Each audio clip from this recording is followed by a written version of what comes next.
This is me, Arttu. Some people call me R2D2. This is my friend Albert, and this is my friend Jimmy. We're all quite different as people, but there are two things that really unite us: our love for rock and metal music, and the fact that we're all on our last year of general upper secondary school. It's basically the higher level of education available for students graduating from middle school here in Finland. The reason why I'm telling you all this is because there's this thing called Penkkarit. It's kind of hard to explain, but the Finnish broadcasting company Yle does it pretty well. Throwing candy from the back of trucks while in fancy dress is an important rite of passage in Finland. It's a century-old tradition known as Penkkarit, when upper secondary school seniors enjoy their last hurrah, the end of formal classes, before they take a break to prepare for their matriculation exams. It's basically a big party for us seniors, aka the ABIS. We all come to school in costumes, poke fun at the younger students, and throw them candy. If you put two and two together, you might have figured out that me and the boys dressed up as Slipknot. I had decided already in middle school that when it would be my turn to participate in the candy-throwing extravaganza, I would dress up as Jim. He's one of my top guitar heroes, and my love for Fender guitars, orange amps, and low tunings is largely thanks to him. I fell in love with Slipknot at the age of 12, and they became the first extreme metal band I really got into. Along with AC/DC and Metallica, I still consider them one of the top 3 most important bands of my life. I wish I had the time to tell you the whole story just like I did in my dream guitar video, but I'll have to save that for another day. As far as Albert and Jimmy's situation goes, it took a little longer for them to get comfortable with metal of this caliber. I've been in the same class with Albert for all my life, excluding kindergarten, so he was around when I started getting into the band. Initially, he was not a fan, but me being persistent, finally in 8th grade, he admitted to liking a couple of their tunes. That's when the ball started rolling. Jimmy's situation, on the other hand, was a little different. He had met us when we all got assigned to the same class in middle school, but we really became friends just 3 years ago. That's when we all started general upper secondary school, and we were put in the same class again. We finally hit it off, as around this time he was just discovering the world of rock and metal too. Apparently he remembers hearing me talk about Slipknot in middle school, but just like in Albert's case, it took him a few years to really get into it. Even though I had a clear plan in my head, I never really talked about Penkkarit with Albert and Jimmy. When we finally got to it though, it only took a little persuasion from me to get them on board for the Slipknot theme. Albert decided to go for Joey's look, and Jimmy went for Sid's. The first thing we needed was jumpsuits. We decided to go with the classic red ones and quickly found these really affordable and fitting ones from Ullared Lentman. They arrived super quickly, and we started working on them almost immediately. Albert sent messages to our art teacher almost daily, asking if we could use her class after school to do our thing. We started off by choosing which icons we would paint on our suits. We decided to go with a hybrid of the original 1999 white ones, the 2001 Iowa suits, and the recent 25th anniversary ones. I traced the outlines of the icons on paper and made sure they were the right size. Albert cut them out accordingly, and Jimmy traced them onto cardboard, which he then cut out into templates. On the first painting day, we did our numbers as well as the Slipknot S icons. Jimmy was 0 like Sid, Albert was 1 like Joey, and even though Jim is number 4, I decided to go for a number of my own. I knew that I was going to use the jumpsuit for more than just this occasion, and not always portray Jim, so it made the most sense for me to pick a number none of the members have: 9. On day 2, we did the 666 texts, as well as the barcodes and the goats. It also turned out that the white paint was not opaque enough after just 1 layer, so we decided to do a second one too. On day 3, we finally made our way to the nonograms, after which the suits were finally done and we all took them home. I even recorded a few TikToks with mine to see if it could do the job. By the way, since we were constantly occupying the art class, the 2 art teachers in our school often came to see how we were doing. Especially the one Albert was constantly messaging seemed genuinely interested in our project.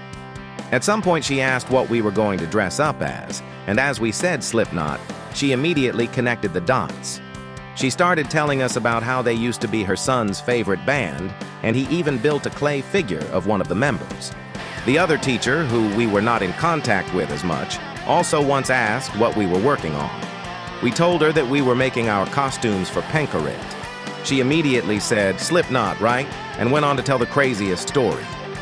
Apparently, back in 2002, she had a boyfriend that loved Slipknot, who went to see their concert here in Finland on the Iowa tour.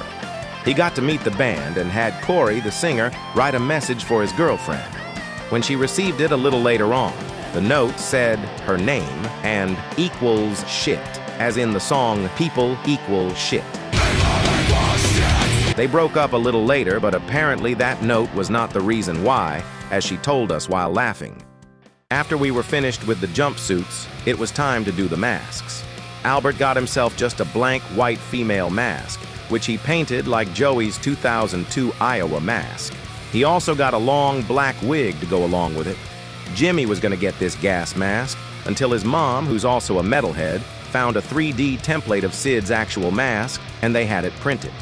I had originally planned to do something similar to Albert and get this white mask, which I would customize like Jim's 25th anniversary mask. Things took a turn when my girlfriend found this jester mask in a store. I figured I was handy enough to turn it into Jim's 1999 self-titled mask, since this wasn't my first time making a Slipknot mask. With hockey tape, rubber bands, scissors, super glue, a zipper, paper, a sewing machine, red acrylic paint, a paintbrush, a hole puncher, and cardboard, I made it happen. All it took was a broken sewing needle as well as a ruined memorabilia wall covered in paint. I may need to explain the latter. As I was about to paint the mask, my mom warned me not to make a mess in my room. I jokingly answered, "Nah, I'm going to paint my whole desk red." I went on to gently squeeze the little paint tube to get the paint into a cup and immediately heard a small pop. The next thing I knew, half of the bottle's contents were flying through the air in slow motion. The paint was now dripping down on my memorabilia wall. My studio setup was covered in small drops of it and my phone was just swimming in it. The bottle had exploded from the wrong side because I had forgotten to take the goddamn small piece of plastic off the cap. It literally burst all the way up to my fucking ceiling.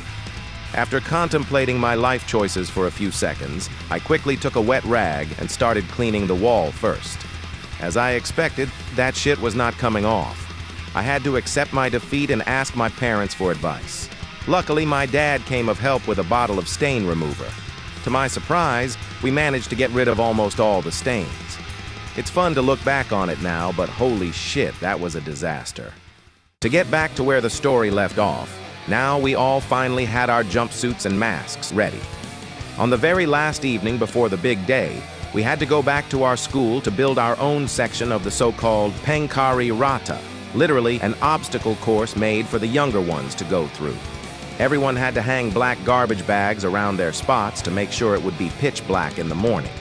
Our spot didn't have any windows, but we still covered up all the mirrors and made some garbage bag walls to get some privacy. Our plan was to gather behind a big table as a jury, hand the participants Jimmy's guitar, and ask them to play something. If they succeeded in the task, we would give them candy. If they didn't, we would go running after them. The next morning, I woke up excited. This was the day I had been waiting years for. Jimmy came to pick me up and we met Albert at our school, where we had roughly an hour of time before everything started. We set up Jimmy's guitar and amp, fixed some of the garbage bags, and I even taped my Fender Mini Twin amplifier to my Jazzmaster, which I brought along to complete my costume. Last but not least, we went to the bathroom to paint our faces with red and black face markers, which turned out to be hilarious. Albert tried it first and he painted just the area around his eyes black. I did the same, except I also painted the left side of my mouth black. Seeing two pandas in the mirror was already pretty funny, but the funniest part was when Jimmy had to paint his whole face. It just looked so bizarre. Then we finally put on our masks and were ready to go. As the obstacle course started taking in its first participants, we started blasting tracks from Slipknot's first two albums through Albert's boombox. Initially, We did go through with our plan to reward just the groups that had at least one person that could play. Surprisingly, many people knew Smoke on the Water or some Nirvana riffs. After more and more people failed to do it, though, we decided to give candy to every group that was willing to even take the guitar and do some rock star moves. Nonetheless, we had so much fun. Even our history teacher and the school's principal jammed out some nice leads, which was awesome. We get along really well, especially with the history teacher, and he even jokingly appeared behind my back and detuned my guitar. After roughly an hour, everyone had gone through the obstacle course, and we were able to take our masks off for a few minutes. I don't know how Slipknot does this shit for 2 hours, man. Then we started heading out to the annual Gala, which is like an award show for the seniors. Even though the Yile article said otherwise, people don't really drive around in trucks anymore, at least in our area. Almost all of the local schools have been combined into one, so there isn't anywhere to go. What we do instead is let the younger students form an avenue of honor for us, which we walk through while throwing candy. We walk all the way up to a nearby movie theater, where the Gala is held with all the younger students attending as well. At the start of the gala, each costume group got introduced to the audience separately. We were last on the list, and our walk-in song was the Heretic Anthem. In the program, there was a Kahoot game on some of the shenanigans of us seniors, a lighthearted video mocking the teachers made by us, a game where our teachers had to guess who was who in our baby photos, and a series of Abby Awards voted by us. There were different categories, such as the funniest one, the one who's always late, the most well-dressed one, and guess what? I won the social media star category, which I accepted proudly. There was also a voting on the best costumes, but unfortunately, we didn't win. We did get into the local paper, though. After the gala, we headed back to our school to clean up the obstacle course. My mini-amp even died on the way because of the freezing cold. When we were arriving back to the school area, all the young kids gathered around the fences to see us seniors. It felt like we were experiencing some sort of twisted Beatlemania. I want to say Paul McCartney called us shitnot. After we had cleaned everything up, Jimmy went home, but Albert and I decided to go storm through the halls in our jumpsuits. The teachers and the kids actually took a strong liking to us, as we looked scary but were really friendly. One boy said, "You guys look scary." Wait, no you don't. I could see people like you in my nightmares, which made us and the teachers laugh. After running around for roughly half an hour, Albert and I filmed one last TikTok before taking our masks off. While we were at it, some 8 to 9-year-old kids walked by us, stared for a second, and said, "You guys are dumb and embarrassing." We burst out laughing. A moment later, some other kids saw us too and started begging for candy. Albert still had a few in his pocket, which he gave away. As there wasn't enough for everyone, though, some girl got angry and called us dumb. We got a good laugh out of the insults once again. Before leaving, Albert and I decided to have lunch at the cafeteria one last time.